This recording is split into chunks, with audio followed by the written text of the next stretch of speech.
মাহফুজ ভাই বলছিলেন যে আমি যদি আসলে গানম্যান নিয়ে নির্বাচনী প্রচারণায় যাই তাহলে মানুষ তো আসলে আরো তটস্থ হবে, মানে প্রার্থীরই নিরাপত্তা নিয়ে এক ধরনের শঙ্কা আছে, কিন্তু তারপরেও বাস্তবতার নিরিখে নিশ্চয়ই সবার নিরাপত্তা শঙ্কা একই রকম নয়।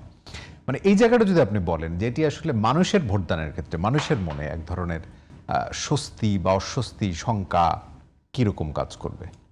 আপনাকে ধন্যবাদ, কিন্তু এটা হলো আসলে তো আপনার এই সিদ্ধান্তটাকে আমি সেভাবে সাপোর্ট করতে পারছি না। যদি এমনটা হয় মানে শুধু প্রার্থীদেরকে দিবেন না বলে যদি বলতেন, যারা আসলে যে কোনো সেক্টরে যদি কোনো ব্যক্তি মনে করেন যে তিনি ইনসিকিউর বা তার হুমকি হয়ে আসছে, তখন তাকে কিন্তু সরকার নিরাপত্তা দিতে পারে।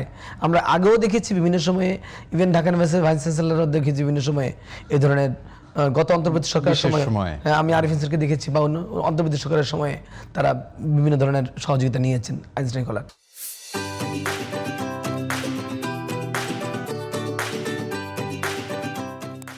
এটা ব্যক্তিগতভাবে প্রেয়ার করে নেওয়ার অপরচুনিটি সরকার সবাইকে উন্মুক্ত করতে পারতো, মানে সরকার এটা অ্যাসেস করবে আদৌ তার এটা লাগবে কিনা।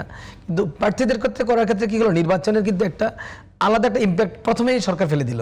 কি যে সরকার যেই নিরাপত্তাহীনতার কথাটা বিভিন্ন জন বলছিল, সেটাকে সরকার নিজে আমলে নিয়ে শুধুমাত্র প্রার্থীর নিরাপত্তা দেওয়ার জন্য গানম্যান, তাহলে ভোটারের নিরাপত্তা দেওয়ার জন্য তো গানম্যান কয়টা দিবেন উনি? তাহলে 18 কোটি মানুষের জন্য 18 কোটি গানম্যান, মানে এই গানম্যান কোথায় পাওয়া যাবে?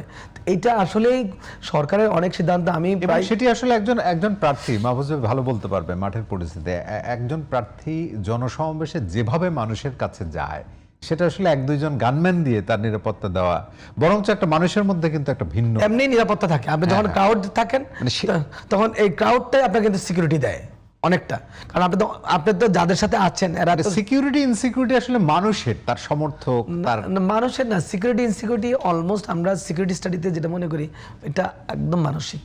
আপনি সিকিউর ফিল করেন কিনা এটা একদম খুব ভালো জায়গায় রাখার পরেও আপনি মনে করতে পারেন। শরীফ ওসমান হাদির ক্ষেত্রে যদি আপনি বলেন, তিনি তো এইগুলোকে পাত্তাই দিতেন না, কিন্তু তার ফলাফল আসলে কি হলো না, এরকম তার হত্যাকাণ্ডের অনেকেই পাত্তা দেয় না, কিন্তু তাই বলে তো সবাই হত্যাকাণ্ডের শিকার হচ্ছে না, কেউ হচ্ছে কেউ হচ্ছে না। কিন্তু গ্রাউন্ডের না আইনশৃঙ্খলা পাত্তা দেন না এটা বলবো না, কিন্তু আমি ওসমান হাদির ভিডিওগুলো শুনি, হ্যাঁ উনি কিন্তু বারংবার বলছে যে আমাকে হত্যার হুমকি দেওয়া হচ্ছে, একদিন 10টা কল থেকে হুমকি দেওয়া হয়েছে, আমি জিডি করলাম, জিডি করেছি যাতে আপনি এই কথা বলতে না পারেন যে আপনি কেন আমাদেরকে জানালেন না বা আপনি কেন ইয়ে করলেন না। তার মানে কি এই লোকটা যখন এতবার হুমকি পাওয়ার পরও, জিডি করার পরও আমার আইন শৃঙ্খলা বাহিনী কিন্তু তাকে যে ওই যে গানম্যান দেয় নাই, কিন্তু যে সিকিউরিটি পাওয়ার কথা অন্তত যেহেতু সে মিনিমাম যে তার এত কিছুর পরে গোয়েন্দা অন্তত একটা তৎপরতা অবজারভেশনে রাখা দরকার, সেটাও কিন্তু হয় নাই। আমি তো সেই কথাটাই আপনাকে বলছি যে আপনি প্রার্থী কেন, যে ব্যক্তি ইনসিকিউর ফিল করছে তাকে আপনি সিকিউরিটি সার্ভিস দেন, কিন্তু আপনি এটা বিশেষ ক্রাইটেরিয়াতে দিতে পারেন না যে শুধু সাংবাদিকদের দিব, শুধু এডিটরদের দিব, এটা না বলে আপনি ইনসিকিউর লোকটাদের দেন। সেক্ষেত্রে কিন্তু হাদি পেতে পারতো। আমার খুব মানে আমার ছাত্র, ডাইরেক্ট ছাত্র, তো ব্যাপার হলো কি আমরা সে তো এটা নোটিস করেছে। আমি বলছিলাম অন্যভাবে, তিনি বিভিন্ন বক্তৃতায় বলেছেন একজন রাজনৈতিক নেতা কত সাহসী হতে পারে, মানুষের কাছে কতটা আমরা তিনি নোটিস করেছেন, বারংবার নোটিস, মানে সে যে ইনসিকিউরিটির মধ্যে আছে এটা কিন্তু সে নোটিস করেছে। আপনি যেটা প্রথম উঠাচ্ছেন সেটা নিয়ে আলাপটা শেষ করে দিই, যে নির্বাচন কমিশনের নিজের অফিসারদের নিরাপত্তার কি হবে? এখানে আপনি নির্বাচন কমিশনে তো নানান ধরনের নির্বাচন রিলেটেড অফিসাররা ইনভলভ থাকবে, তাহলে বিভিন্ন স্তরে, তাহলে সব অফিসারদের নিরাপত্তা কে দিবে? ভোটারের নিরাপত্তা কে দিবে? শুধু প্রার্থী নিরাপত্তা দিলে বিস্তারও তো এবার বেশি, গণভোট একই সাথে। তো এই সব কারণে আমার আসলে খেয়াল রাখা দরকার। উনি যেটা বললেন না যে গোয়েন্দা সংস্থাগুলোর একটা নিরাপত্তার জাল তৈরি করতে হবে। আমাদের যে সিকিউরিটি এজেন্সি আছে, পুলিশ, আনসার, বিডিআর, এবং আমরা যেহেতু আগামী নির্বাচনে সামরিক বাহিনীকে ইনক্লুড করছি, এদের মধ্যে সবার মধ্যে একটা সমন্বয় করে কিভাবে নিরাপত্তাটাকে মানুষের কাছ থেকে নিরাপত্তাটা দিয়ে মানুষকে আশ্বস্ত করা যায়, সেই জায়গাটায় মনোযোগ দেওয়ার জন্য আমরা কিন্তু সরকার এবং নির্বাচন কমিশনকে বারবার আপনাকে কিন্তু নিরাপত্তাটাকে আশ্বস্ত করার জায়গায় মানে এটাকে মানে আপনাকে পরিষ্কার করতে হবে, মানে এটা ক্লিয়ার হইতে হবে মানুষের কাছে যে না আমি বোধহয় সেফ। এই জায়গাটা হলো কি, এটা যতটা না হয় নির্বাচনের মেজার গ্রহণ করে, বিভিন্ন ধরনের মেজার গ্রহণ করে আপনি পারবেন না। এটা হবে আসলে কি জেস্টার শো করে, এটাকে আপনি দেখাতে হয় যে নিরাপদ আছেন কিনা। এর যদি কয়েকটা ক্রিমিনাল, আপনি বেশ কিছু ক্রিমিনাল আপনি আটক করে ফেলেন, আপনি যদি অপরাধগুলো সংগঠন হওয়ার আগে আটকে দিতে পারেন গোয়েন্দা তথ্যের কারণে, এ ধরনের নানান কিছু কাজ যদি আপনি করতে পারেন, দেখবেন মানুষের কাছে একটা ধারণা তৈরি হবে এটা কেউ কিছু করতে পারবে না তাকে। এইটা সরকার এবং নির্বাচন কমিশনের করা দরকার ছিল। আর আরেকটি বিষয় স্যার, একটু আপনাকে দিয়ে শুরু করি, আমি মাহফুজ ভাইকে নিশ্চয়ই আসবো, যে বিভিন্ন জরিপের ফলাফলগুলো আসছে। আজকেও যদি আপনি দৈনিক পত্রিকায় দেখেন, ইএএসডির একটা জরিপ, সেখানে বিএনপিকে ভোট দিতে চায় 70% মানুষ, মানে এইরকম জরিপ আসলো। এর ভিন্ন চিত্রও কিন্তু আছে বিভিন্ন জরিপে। মানে জরিপগুলোর ফলাফল নির্বাচনে কিরকম প্রভাব পড়ে? আমি আপনাকে একটা কথা বলি এই জায়গায়, বা এটা কি খুব আপনার কাছে মনে হয় কিনা যে জরিপগুলো এই আলোচনা করার জন্য দুইটা তিনটা বিষয় ছোট করেই বলছি। এই আলোচনা করার জন্য দুইটা তিনটা বিষয় নিয়ে আসতে হবে। একটা হলো, আপনি দেখেন 2008 সাল থেকে 2008 সালের পরে 9 সাল থেকে 2024 সাল পর্যন্ত ভোটারের ট্রেন্ড আমরা জানি না। ভোটার আসলে কোন দিকে ভোট দেবে, এটা একটা প্রবলেম।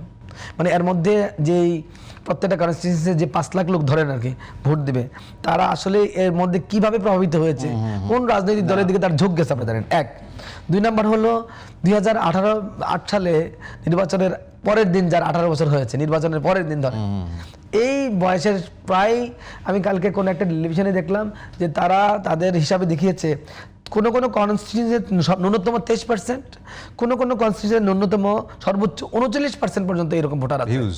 39% ভোটার, যে ভোটারের কোনো ভোট দেওয়ার অভিজ্ঞতা নাই, তাহলে এই ভোটারটাও কিন্তু আপনি জানেন না সে কি আচরণ করবে।